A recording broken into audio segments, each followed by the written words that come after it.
South Florida. This is the team to start your day. Watch CBS News Miami with Betty Wynn, Keith Jones, your next weather forecast with meteorologist Lisa Gonzalez. If a storm develops. And up-to-the-minute breaking news and traffic alerts from Austin Carter. We're getting you over to Miami Beach this morning, only taking about 5 or 6 minutes. Everything you need to prepare you for the entire day ahead. CBS News Miami, weekday mornings from 4:30 to 7.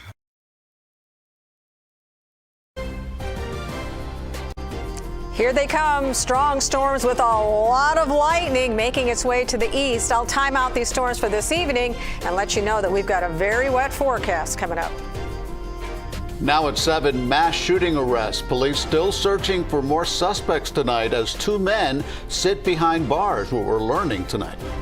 Plus, the Heat win big and send the Celtics home. Tonight, a look ahead at Miami's date with Destiny in Denver. The news starts now. This is CBS News Miami. We begin at 7 with a live look at our next radar network. Storms are moving across the area this evening, and some cloud produced minor flooding. We are tracking a very active situation happening right now. Let's get right to next weather meteorologist Cindy Pressler. Cindy. Took all day for these storms to develop, but finally they did, and in a very big way. So they're making their way from the inland areas now toward the East Coast, and that was expected. There is some very heavy rain within these storms. We haven't had any warnings yet. However, they are strong, and they are moving to the east at about 10 miles per hour. Right along the Tamiami Trail, you've got heavy rain falling now, just making it up to Chrome Avenue, Highway 27. So this is what these areas are going to expect. Look at all the lightning here. This is an electrical storm. Plus, there is a signature that we could have some hail in here. So possibly pea-sized, penny-sized hail is possible with these storms. Gusty winds up to 40 miles per hour. These are some of the areas. Kendall about 7:53. The hammocks at 7:21. This line will continue to make its way off to the east and cover the entire East Coast and coastal areas this evening. That's what the computer models are showing. We should be clearing out overnight, and then tomorrow we're going to start this process over. But earlier in the day, I've got a wet forecast for you coming up. Oh my gosh, I don't know what's going on. Come to Hollywood Beach. Hollywood. Marriott, the Margaritaville, please, on the beach. All right. They're shooting out here, or they was shooting. Tonight, we are hearing the desperate calls for help from the moments bullets flew on Hollywood Beach. Yeah, less than 24 hours after the mass shooting, police arresting these 2 suspects in connection with the crime. The 18-year-olds both facing multiple charges. 9 people were hurt last night, including 4 children. Fortunately, they all are expected to make a full recovery. Meantime, police investigators say they're still looking for 3 more suspects. CBS News Miami's Ted Scouten has the very latest. Here, where I do so far, it's 4 victims, including a teenager. When the bullets stopped flying, 9 people were hit by gunfire on a packed Hollywood Broadwalk, including 4 kids ages 1 through 17. All of a sudden we heard gunshots, maybe like 6 of them go off, and maybe for a split second thought firecrackers or something, and then immediately we all got up and ran into the room. Paige Simmons was right next door to where the shooting happened. But really just chaos, everybody running, ducking, grabbing their kids, trying to find somewhere to hide. Police are looking for this guy you see in the middle of your screen in the yellow hoodie. We see him again running away. They also want the guy in the gray hoodie and black pants, and there's a third dressed in all black. His backpack stands out. Police believe these 3 are involved somehow. 2 others were already taken into custody. Officers were able to detain multiple people. This resulted in the arrest of 2 men who we believe to be involved in the incident, and they were arrested on weapons charges. In all, police found 5 guns on the scene. We see 1 here being pulled out of a backpack. 2 guns were stolen, 1 from Texas, the other in Miami-Dade. For people to come in and suddenly start shooting at each other in broad daylight, who does that? You wonder, what kind of people our society is raising. Hollywood Mayor Josh Levy says he plans to call on the city commission to discuss security on the Broadwalk. Meanwhile, for the 3 men police are looking for, Mayor Levy says it's only a matter of time. When you do something like this in broad daylight with CCTV cameras up and down our Broadwalk, you will be identified and you will be caught and brought to justice. So you saw that surveillance video. It may not be the clearest video that we've seen. However, if you recognize something, Hollywood police need your help trying to find the people responsible. Give Broward Crime Stoppers a call. That number is 954-493-TIPS. Out of Hollywood Beach, Ted Scouten, CBS News, Miami. Meanwhile, social media videos showing the moments after the shooting on the Hollywood Broadwalk and people trying to help victims of the shooting. 3 teenagers and an infant are still at Joe DiMaggio Children's Hospital tonight. Sean Bennett is a good Samaritan who says he helped a 15-year-old boy who had been shot in the chest and stomach by applying pressure to the wound to slow down the bleeding. I did what I had to do. I did basically what anybody normal would do in a situation when they see somebody hurt, to intervene, to help. It's somebody's child, you know what I'm saying? I don't want anybody parent to lose a child. That's precious to them.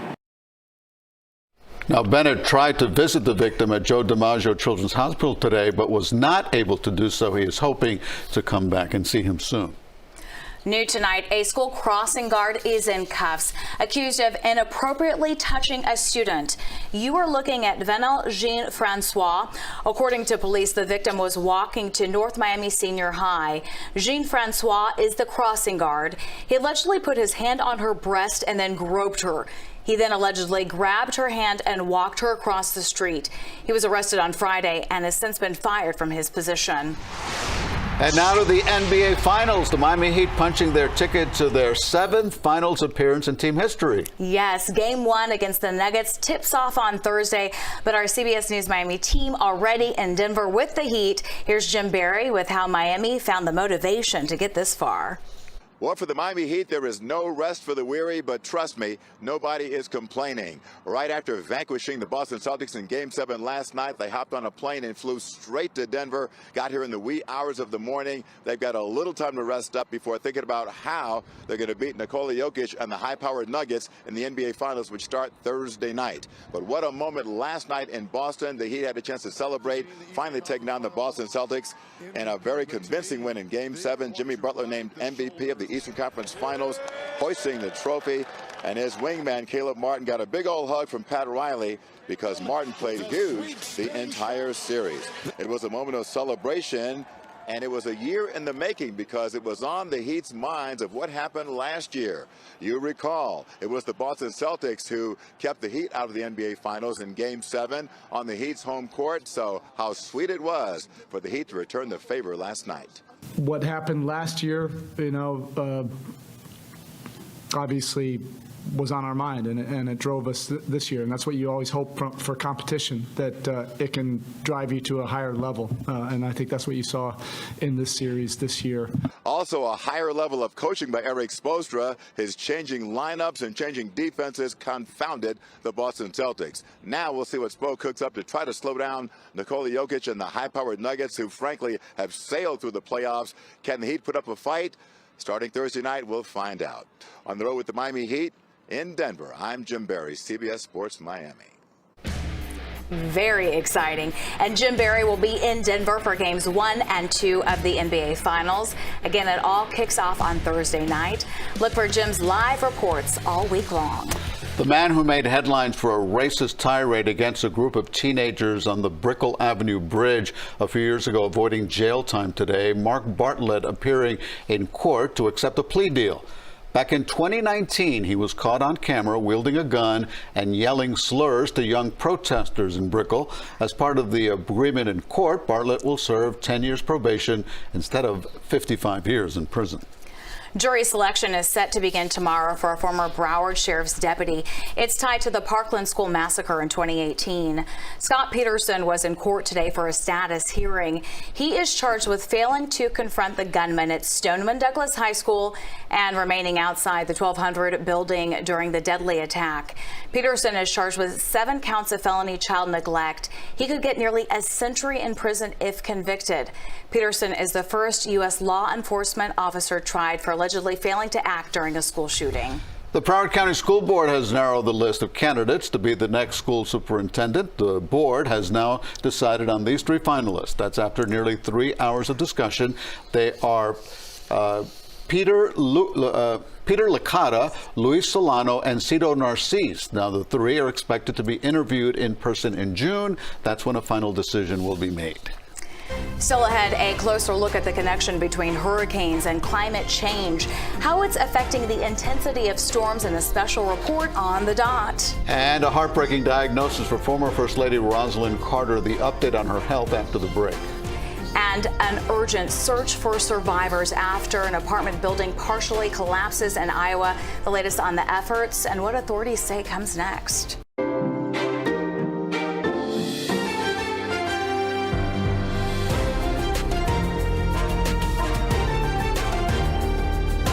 This is CBS News Miami.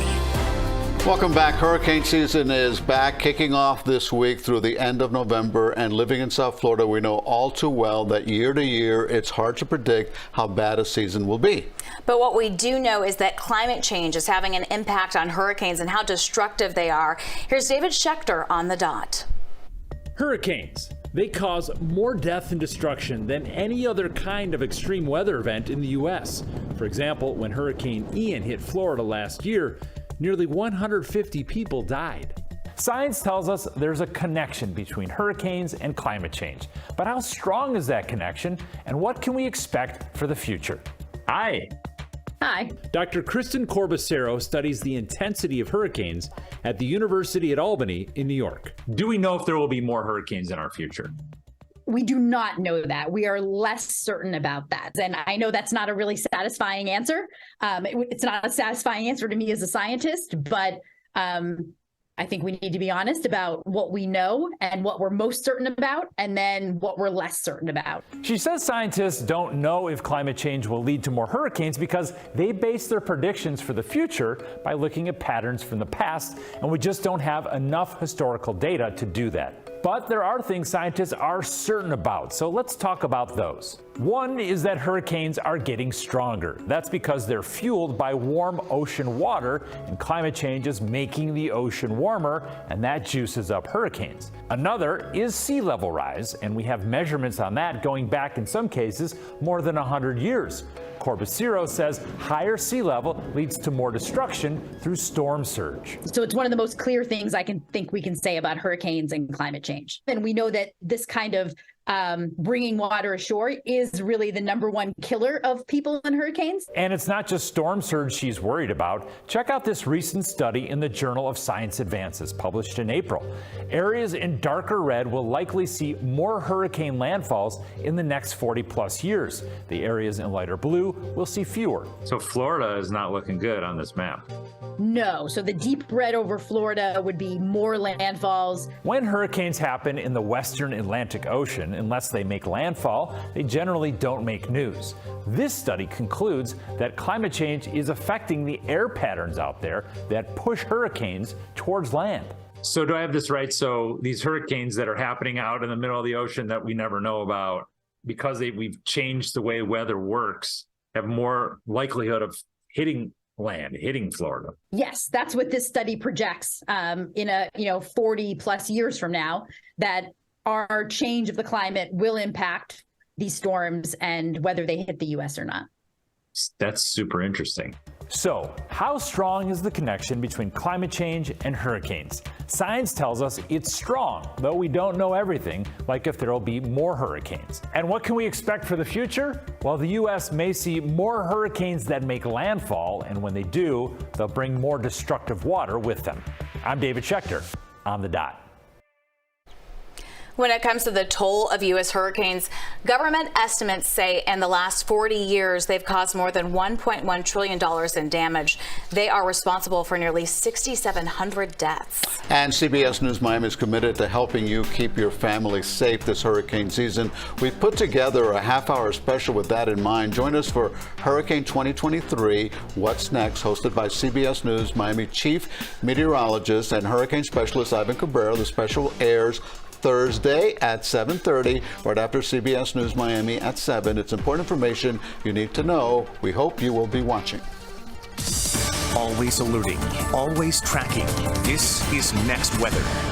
And today is just a taste of what is yet to come. Scattered storms will become more widespread starting tomorrow. Next weather meteorologist Cindy Pressler is here. And Cindy, you said flooding will be a big threat later on in the week? Yeah, round after round after round of stuff like this. This is heavy rain coming in again from the west. If you have a chance to go outside and take a look at the western horizon, we've got some dark clouds coming in to places like Sweetwater area, Doral, just to the west of Doral. Now that's heavy rain. Kendall eventually. And all of this this will be making its way to the east-southeast, and it's moving very slowly. So when you have so much water sitting on top of that saturated ground, where does it go? It runs off into the low-lying areas. So any of this could cause flooding over the next couple of hours. So we're going to watch this slowly make its way to the east toward the coastal areas. We haven't had any severe thunderstorm warnings out of this today. Certainly that has been good news. But again, with all this rain, flood advisory is not out of the question here. So just take a look at our modeling. It took all day for these storms to finally develop, and they're actually a little bit behind schedule.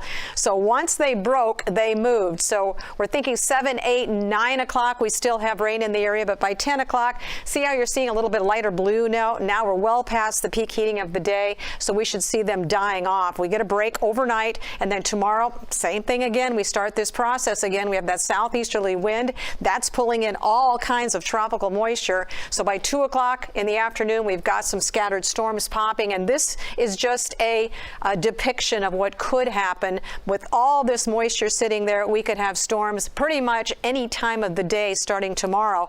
That'll be the pattern again into Thursday and Friday, and actually Thursday and Friday should be our busiest days with those storms scattered all the way around South Florida. So all this moisture just sitting on our area, and that's going to cause some problems here. Our rain accumulation, and this just updated now, 2 to 5. You could see some areas that go above 5 inches, and this just takes us through Friday at this point. We've got some more rain coming in on Saturday, even though some drier air comes in. And just a reminder that the awesome power of rushing water can knock you off your feet with just 6 inches, can cause you to lose control of your car. A foot floats many vehicles, and 2 feet can carry that car away, and that includes SUVs, so you never want to drive on a flooded road. Rain chances will go up. Thursday and Friday will be our highest, and it's all because of an upper level low sitting out here in the Gulf that really is kind of cut off, nowhere to go. It will just continue to draw in moisture. We don't get that drier air in here until next week, actually Sunday into Monday, Tuesday, and Wednesday. Some drier conditions, and our temperatures will stay in the mid-80s with showers and thunderstorms all the way into the weekend. All right, thank you, Cindy. The Carter Center announced today that former First Lady Rosalynn Carter has dementia. The 95-year-old remains at her home with former President Jimmy Carter. He's been receiving hospice care since February. Rosalynn Carter spent her life advocating for individuals and families affected by mental illness and for those in caregiving relationships with loved ones. The center says it hopes that sharing the news increases important conversations at the kitchen table and in doctors' offices across the country. We wish them both the best. Anger and desperation growing at the site of Sunday's partial building collapse in Iowa. Some residents remain unaccounted for. The fire chief there says at least 2 extensive searches have been conducted using canines, drones, thermal imaging, and trained rescuers, but there are no viable signs of life. City officials say there are 5 individuals who remain unaccounted for. Of those, 2 are possibly still in the building. The city says it's already evaluating demolition plans. A controversial change could soon be coming to a popular college application portal.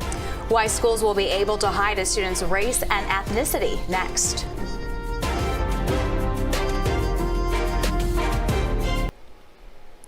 Turning now to a traffic alert on the Palmetto. You are taking a live look at pictures right now. This is eastbound near Northwest 47th Avenue, heading to the Golden Glades. As you can see, just one lane is getting by. Quite a mess there. If you're heading that way, you may want to seek an alternate route.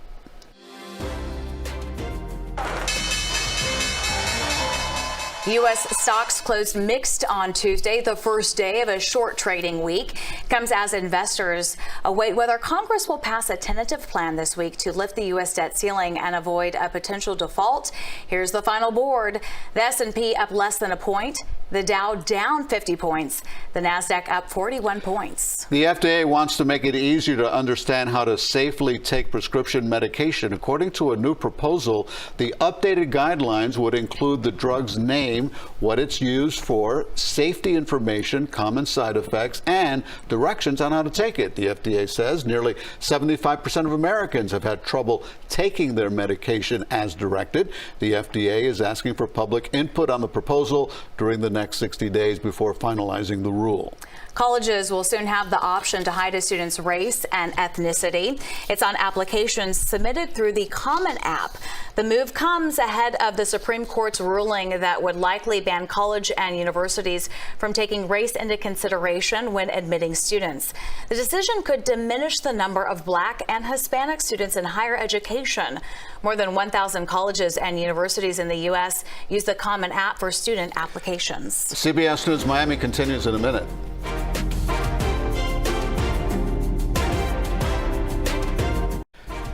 That's our news for now. Thank you for joining us. Have a great evening. We'll see you at 11.